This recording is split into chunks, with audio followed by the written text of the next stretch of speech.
आणि म्हणजे असं आपण म्हणत नाही, पण आज मला जी गोष्ट आवडली आपल्या मार्केटच्या राजाच्या चरणी, ती गोष्ट अशी आहे की इथे कुठे VIP लाईन नाही. या बाप्पाच्या चरणी कोण मोठा नाही, कोण लहान नाही.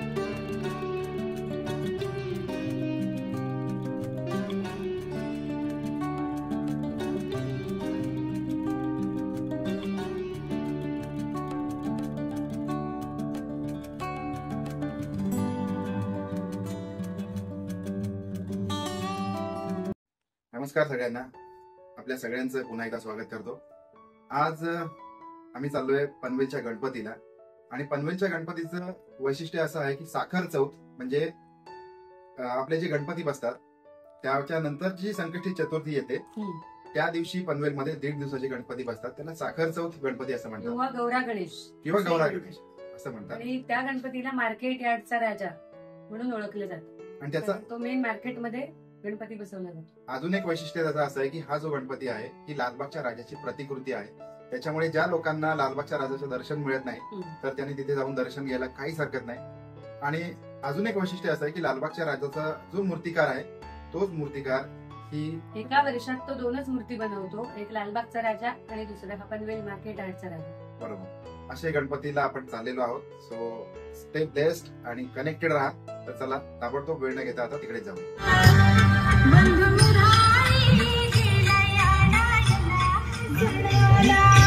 तिकडे बघू शकता अशा प्रकारे दुकानं लागलेली आहेत.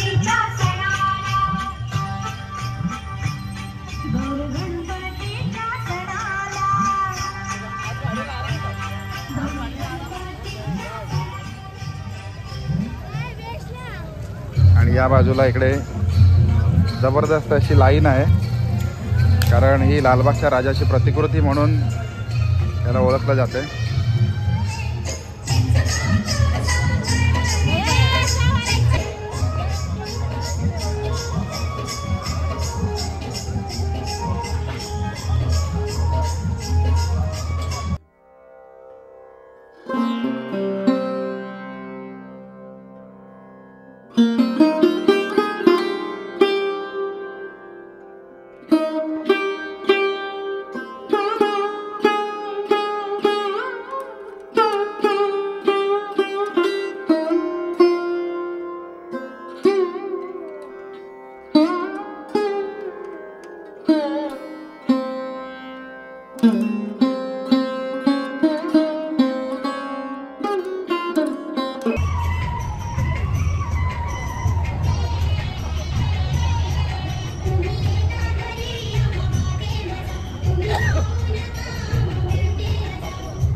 सगळ्यांना नमस्कार.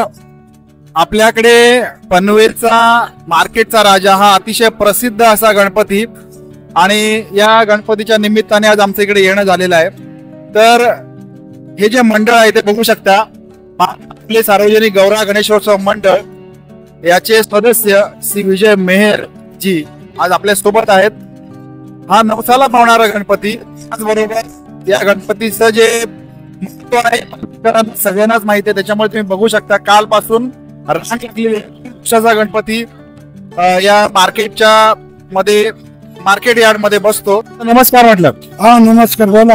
माझा प्रश्न तुम्हाला असा आहे की हा जो गणपती आहे ह्या गणपतीचं वर्ष कितवं आहे आणि या संदर्भात थोडीशी माहिती दिली तर बरं होईल. या वर्षीचा आमचा 32वा सार्वजनिक गणपती गौरा आहे. 32वा. इथले हातगाडी, भाजीवाले, फ्रूटवाले सर्व मिळून आम्ही हा गणपती गौरा उत्सव साजरा करत असतो. आणि वैशिष्ट्य जसा लालबागचा राजा नवसाला पावतो तसाच मार्केटचा राजा हातगाडी संघटनेचा हा देखील इथल्या भाविकांना स्वच्छ मनाने दर्शन घेतल्यानंतर देवाकडे साखरा घातला स्वच्छ मनाने तो 100% पावतो. म्हणून आम्ही मार्केटचा राजा नवसाला पावला असा म्हणत असतो. आणि याचे वैशिष्ट्य, जो मुंबईचा लालबागचा राजाचा कारागीर आहे आणि तो गणपती बनवतो मुंबईच्या लालबागचा, तोच कारागिरी महात्मा ज्योतिबा फुले हातगाडी संघटनेचा इथे येऊन जाग्यावर बनवत असतो. त्याची सेम डुप्लिकेट असते. काही एक तिलभर सुद्धा काय फरक पडत नाही. तिथल्या गणपतीचे फोटो बघा आणि आमचे बघा, एक वेळ टॅली करा. काही 1 इंचाचा फरक नाही किंवा 1 केसाचा देखील फरक नसतो. आणि आमचे अध्यक्ष आहेत प्रल्हाद कान्हा नाईक, त्यांच्या वतीने मी सेक्रेटरी बोलतो. बरोबर. आणि मला भावलेली म्हणजे एक गोष्ट तुम्ही जी सांगितली की हा जो गणपती आहे हा गणपती मार्केटचा राजा म्हणजे लालबागच्या राजाची प्रतिकृती आहे. लालबागच्या राजाचा गणपती आणि या गणपतीमध्ये तीळ मात्र फरक नाही असं तुमचं म्हणणं आहे. त्याच्यामुळे हा जो नवसाला पावणारा गणपती म्हणून आता उत्तरोत्तर प्रसिद्ध झालेला आहे. त्याचबरोबर विशेष म्हणजे आता बाप्पाच्या मूर्तीकडे बघताना जो एक आल्हाद मिळतो. आता तुम्हाला व्यक्तिगत सांगायचं म्हटलं तर लालबागच्या राजासाठी मी स्वतः गेलेलो होतो. रात्री 2 वाजता गेलो होतो. असं वाटलं की तिथे गर्दी जी बघून साधारणपणे 14 तासाची त्यांनी लाईन सांगितली. पण आणि म्हणजे असं आपण म्हणत नाही, पण आज मला जी गोष्ट आवडली आपल्या मार्केटच्या राजाच्या चरणी, ती गोष्ट अशी आहे की इथे कुठे VIP लाईन नाही. या बाप्पाच्या चरणी कोण मोठा नाही कोण लहान नाही. तुम्ही या, तुम्ही तिकडे जाऊन लाईन लावायचे. सर्वांना दर्शन दिलं जातं. त्या पद्धतीने लालबाग राजाच्या लोकांनी जे मुंबईला नवस केलेला असतो त्यांना दर्शन होत नाही 10 दिवसात. मग ते भाविक कुठलेही असते तरी या पनवेलच्या राजाच्या मार्केटला, भाजी मार्केटच्या इथे येऊन त्याचे नवस भेटतात. बरोबर. म्हणजे इतकं या गणपतीचं महत्व आहे. तर निश्चित ही चांगली गोष्ट आहे की इथे कोण VIP नाही कोण काय नाही. जो आहे तो गणपतीचा भक्त आहे. कोण मोठा नाही कोण लहान आहे. कुणी या दर्शन घ्या, लाईन मध्ये या. तालुका विधानसभेचे 3 वेळचे निर्वाचित आमदार प्रशांत दादा ठाकूर यांच्या हस्ते आम्ही पहिली सकाळची आरती करतो. बरोबर. आणि याला नैवेद्याचं वगैरे कसं स्वरूप असतं गणपतीला? नैवेद्याचं स्वरूप आपले जे नेहमीप्रमाणे असतात लाडू मोदक प्रत्येक जण आणतो. तसाच आमचा मंडळाचा असतो, मोदक घेऊन येतात आणि इतर भाविक सुद्धा घेऊन येतात. त्यांचा बी आम्ही नैवेद्य देवाला दाखवून साकारतो. अजून मला विचारायचं तिथे 111 किलोचा एक मोदक होता. या मोदकाचा आता विसर्जनाच्या वेळेला त्याचा प्रसाद वाटप होईल. 111 किलोचा लाडू आहे तो. आता 12ची आरती होईल तेव्हा आमची मिरवणूक निघेल. तेव्हा आम्ही जशी मिरवणूक जातो तसे जे भाविक पाया पडायला येतात त्याला त्याच्यातनं प्रसाद म्हणून वाटला जातो सर्वांना. बरोबर. आणि याचं विसर्जन कुठे होतं? विसर्जन कृष्णाली तला समोरच येते. कुठल्या तळ्यासमोर? कृष्णाली तलाव. कृष्णाली तलावच्या तिथे होतं विसर्जन. ओके, म्हणजे पनवेलमध्येच विसर्जन होते मध्येच आणि फार मोठ्या प्रमाणामध्ये वाजत गाजत मिरवणूक गाजत असतो. आम्हाला कमीत कमी 12 रात्रीचे तरी वाजतातच, किती हे केले तरी. धन्यवाद धन्यवाद, खूप चांगली माहिती दिली. उत्तरोत्तर आपलं जे मंडळ आहे या मंडळाचा विस्तार व्हावा गणपती बाप्पाच्या कृपेने. कारण सगळ्यात मोठी गोष्ट अशी आहे की ज्यांना लालबागच्या राजाचं दर्शन घेता येत नाही त्यांनी इथे येऊन तुम्ही दर्शन घेऊ शकता. हा सुद्धा बाप्पा नवसाला पावणारा आहे. त्याचबरोबर लालबागच्या राजाचं दर्शन म्हणजे त्याचं जे मुखदर्शन चरण दर्शन मिळत नसेल तर या ठिकाणी पण आम्ही सोय केलेली आहे. तर या ठिकाणी येऊन तुम्हाला मुखदर्शन पण घेता येईल आणि याचं चरण दर्शन पण घेता येईल. दोन्ही त्याला निवान दर्शन घेतो त्याने चरण दर्शन घ्यावं आणि ज्याची घाई असेल त्याला आम्ही मुख दर्शनासाठी खुले ठेवू, सेपरेट लाईन ठेवलेली आहे. बरोबर. आता हे मंडळाचे सगळे जे कार्यकर्ते आहेत त्यांना शुभेच्छा देतोय. आम्ही सुद्धा पनवेलचे नागरिक म्हणून आपल्या पनवेल तालुक्याचा विकास व्हावा. त्याचबरोबर दुसरी गोष्ट अशी आहे की मागच्या काही दिवसांमध्ये आपल्या मुंबई भागामध्ये पनवेल किंवा रायगड जिल्ह्यामध्ये ज्या काही महिलांसोबत माय माऊलींसोबत जे अत्याचार घडले, वाईट प्रसंग घडले, दादा पूर्वी आपल्याकडे असं नव्हतं म्हणायचं झालं तर. असं पूर्वी नव्हतं. ज्या काही घटना घडल्या त्या दुर्दैवाने घडल्या किंवा अशा घटना घडू नयेत अशी आम्ही प्रार्थना आमच्या महात्मा ज्योतिबा फुले आघाडीच्या राजाला आम्ही आशीर्वाद मागला. अशा या भागात किंवा जिल्ह्यात अशा घटना घडून आपल्याकडे खरोखर घटना घडून आहेत. कारण प्रत्येकाच्या घरामध्ये एक आई आहे, बहीण आहे, सगळे जण आहेत. आणि हे जे वाईट दृष्टी टाकणारे लोक आहेत खरोखर देवाला आपण विनंती करूया की त्यांना ही वाईट बुद्धी होण्याच्या अगदीच त्यांना नष्ट करून टाक किंवा त्यांची बुद्धी तरी नष्ट कर, त्यांना चांगले मार्ग दाखव असं आपण देवाकडे प्रार्थना करूया. जे लोक कोणी वाईट दृष्टीने बघत असतील बाप्पा तर त्यांना त्याला सुदबुद्ध्या द्यावी, चांगला विचार विनिमय करण्यासाठी. बरोबर. इतके बोलून माझे 2 शब्द मी पुरे. नक्की नक्की आपण खूप मनमोकळेपणाने आमच्याशी बोललात त्याच्याबद्दल आपले अनेक अनेक आभार. आपल्या जे सदस्य बसलेले आहेत त्यांना सुद्धा भेटतो, सदिच्छा भेट देतो आणि आपली मग रजा घेतो. धन्यवाद. नमस्कार.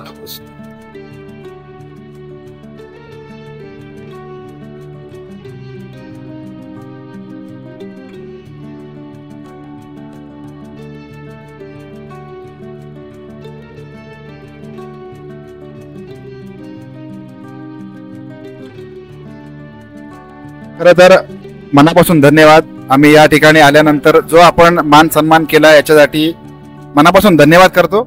आम्ही खरं तर पनवेल भागामध्ये बरेच लोक बाहेरून येऊन राहतात आणि एकदा पनवेलमध्ये आले की पनवेलकर होऊन जातात, असं आपल्या पनवेल तालुक्याचं महत्व आहे. तर या सगळ्या नागरिकांच्या वतीने आणि या बाप्पाच्या चरणी आपण प्रार्थना करूया की आपल्या पनवेल तालुक्याचा भरभराटीने विकास होऊ दे आणि जे काय आपले सगळ्यांचे लाडके नेते प्रशांतदादा ठाकूर यांना देखील उत्तरोत्तर यांना यश मिळावं अशी प्रार्थना करूया आणि आपल्या सगळ्यांना धन्यवाद देतो. नमस्कार करतो.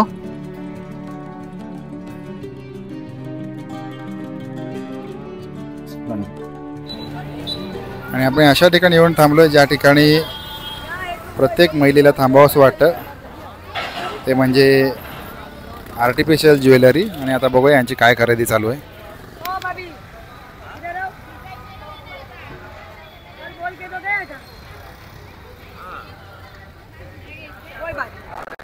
इथे बघू शकता असंख्य भाविक येत जात आहेत आणि हा मार्केटचा राजा लालबागची प्रतिकृती या कारणासाठी अतिशय प्रसिद्ध असल्यामुळे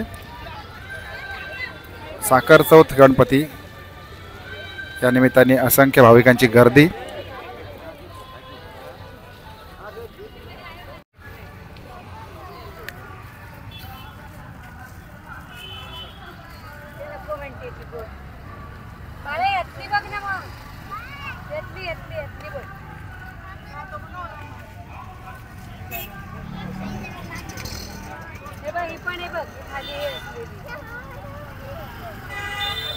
नंबर क्या है? अभी बड़े लोग बंगड़ी नहीं डाल रहे हैं तो उनको अभी भाव मालूम नहीं है.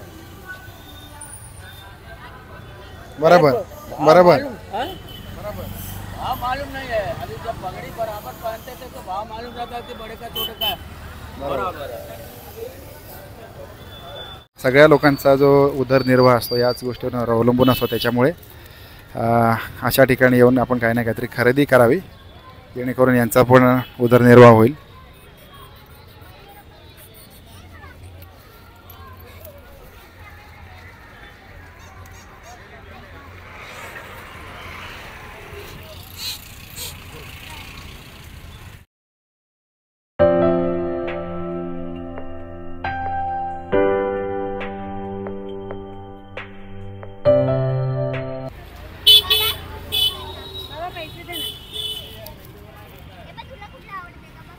ठीक आहे.